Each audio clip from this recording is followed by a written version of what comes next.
Wow guys, korang tengok ni, tak sangka Asus pun ada keluarkan dia punya earbud. Dan yang ni model Eidol AS-HG. Alright guys. Okay guys, korang tengok tu, manufacturer dia adalah Asus Computer Shanghai. Jom kita tengok apa dekat dalam. Itu dia guys. Okay, kita buka ni dulu dan kita keluarkan dia earbud.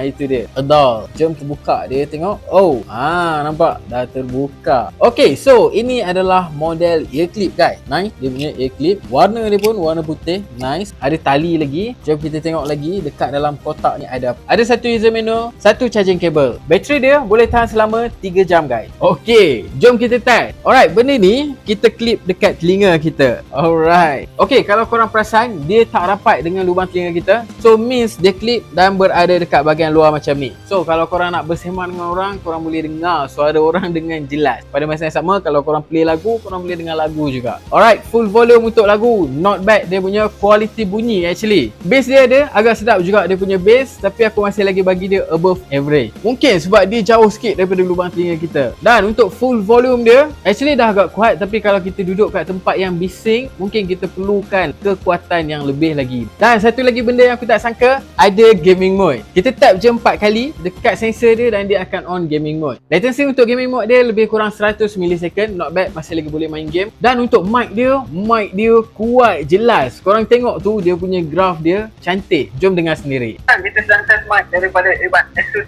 Eidol AS-HG. Not bad kan? Dia punya quality mic dia kuat, jelas dan tak ada noise. So guys, siapa yang nak cuba earbud daripada Asus ni, korang boleh dapatkan dekat beg kuning di bawah.